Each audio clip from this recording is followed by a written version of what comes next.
Inakala ng Iran na darating ang mga eroplano. Inakala nila na airstrikes ang susunod na hakbang ng Amerika. Naglagay sila ng anti-air batteries. Nag-deploy ng missile systems. Naghanda sila para sa himpapawid.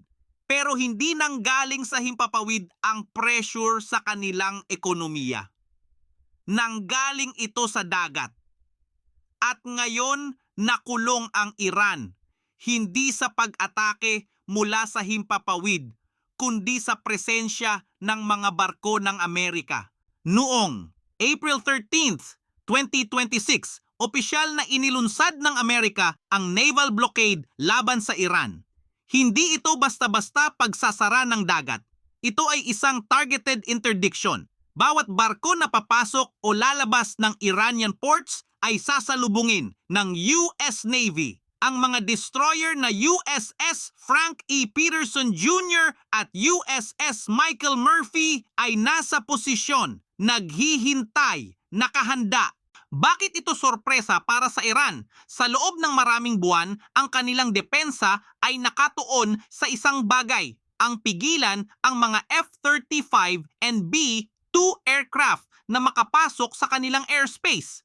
Nag-invest sila ng malaking halaga sa surface-to-air missile systems. Nag-deploy ng HQ-9B batteries sa paligid ng mga kritikal na infrastruktura. Ang lahat ng iyon ay para sa isang gera na darating mula sa itaas. Hindi nila inaasahan ng gera na darating mula sa ibaba, sa tubig. Ang mechanics ng blockade ay simple ngunit malupit. Una, interception at boarding. Anumang barko na papalapit sa Iranian ports ay sasalubungin ng US Navy. Iimbestigahan ang cargo. Susuriin ang manifests. Pangalawa, seizure. Kung mapatunayang lumalabag ang barko sa blockade, maaaring kunin ang barko at ang lahat ng laman nito. Pangatlo, at ito ang pinaka-agresibo, anumang barko na nagbayad ng toll sa Iran para makapasok sa Strait of Hormuz ay automatikong itinuturing na kalaban. Ang pinaka-importanting detalye ng blockade na ito, ang rules of engagement ay malinaw na at sineseryoso ng Amerika. Anumang Iranian fast attack craft na lalapit sa mga barko ng Amerika o sa mga commercial vessel ay tatargetin agad. Sinabi rin ni President Trump na anumang barko na tatanggi na sumunod sa utos ng US Navy ay maaaring tratuhin bilang isang banta. Hindi ito usapan. Ito ay isang ultimatum sa gitna ng dagat. Ang tugon ng Tehran, tinawag nila itong piracy at nagbigay sila ng sariling babala. Kung ang kanilang mga port ay tatargetin ng Amerika, walang port sa buong rehiyon ang magiging ligtas mula sa paghihiganti. Ibig sabihin, ang mga port ng UAE, Kuwait, Saudi Arabia, lahat ng kaalyado ng Amerika sa Persian Gulf ay posibleng maging target ng Iranian retaliation. Ito ang tinatawag na gray zone warfare. Hindi direktang gera, kundi patuloy na presyon hanggang sumuko ang kalaban. Pero habang itinatayo ng Amerika ang blockade dito, may isang bansa na lihim na ginagawa ang kabaligtaran. Hindi nagpapadala ng mga barko para harangan ang Iran. Nagpapadala ng armas para palakasin ito. Ayon sa pinakabagong intelligence reports ng Amerika, ang China ay aktibong nagsusupply ng military hardware sa Iran sa gitna ng isang fragile na ceasefire, sa gitna ng isang blockade na nagsisimula pa lamang. At ang pinakamalaking tanong ngayon, magtatagumpay ba ang blockade kung ang China ay patuloy na nagbibigay ng lakas sa Iran? Ang suporta ng China sa Iran ay hindi simpleng pagbebenta ng armas. Ito ay isang tinatawag ng mga analyst na kill chain partnership. Una, ang Beidou Navigation Satellite System. May indikasyon na ginagamit ng Iran ang Beidou system ng China para sa kanilang missile at drone operations. Hindi ito katulad ng regular GPS. Ang Beidou signals ay encrypted at highly resilient laban sa electronic warfare ng Amerika. Ibig sabihin, kahit i-jam ng Amerika ang GPS, ang mga missile ng Iran ay posibleng makakahanap pa rin ng target. Pangalawa, ang mata ng Iran ay posibleng pinalakas ng China. Ayon sa ilang ulat, may posibleng technical na suporta mula sa Chinese defense sector. Tumutulong sa pagpapanatili ng mga radar system na dinisenyo para ma-detect ang mga stealth aircraft tulad ng F-35 at F-22. Bukod doon, may mga indikasyon na maaaring tumutulong ang China sa surveillance at targeting support para sa Iran. Kung totoo ito, nakikita ng Iran ang mga gumagalaw sa dagat dahil sa China. Pangatlo, at ito ang pinakamatalim na bahagi ng suporta ng China. Hindi lang sila nagbebenta ng buo na armas. Nagbebenta sila ng mga sangkap para gumawa ng mas marami pang armas. Ang ammonium perchlorate, isang kritikal na oxidizer para sa solid fuel rocket motors, ay regular na naipapadala mula sa mga Chinese port patungong Iran. Kasama rin ang high-precision gyroscopes at advanced composite materials para sa missile guidance systems. Sa simpleng salita, tinutulungan ng China ang Iran na mag-manufacture ng sariling mga missile nang walang tulong ng ibang bansa. Pero hindi nagtatapos sa mga sangkap ang suporta ng China. Ayon sa pinakabagong US intelligence assessments, naghahandang magpadala ang China ng MANPADS, Man-Portable Air Defense Systems, sa Iran sa loob ng ilang linggo. Ang mga ito ay shoulder-fired air defense systems, epektibo laban sa mga drone, helicopter at low-flying aircraft.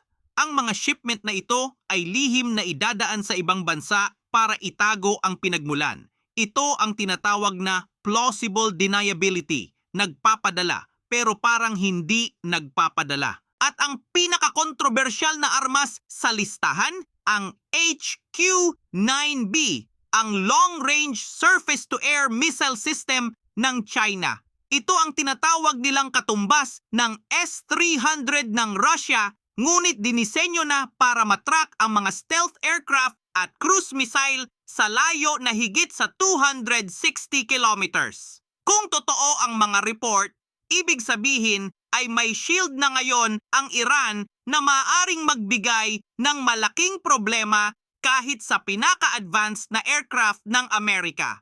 O kaya, iyan ang sinasabi ng China sa papel. Dahil sa totoong larangan, ibang kwento ang lumabas sa Operation Epic Fury noong February at March 2026, ang mga F-35 at B-2 ng Amerika ay nag-operate ng halos walang hadlang. Ang mga EA-18G Growler electronic warfare aircraft ng Amerika ay nag-blind ng HQ-9B batteries sa loob ng less than 2 hours. Ang central na radar ng HQ-9B, ang HT-233, ay naging useless pagkatapos majam.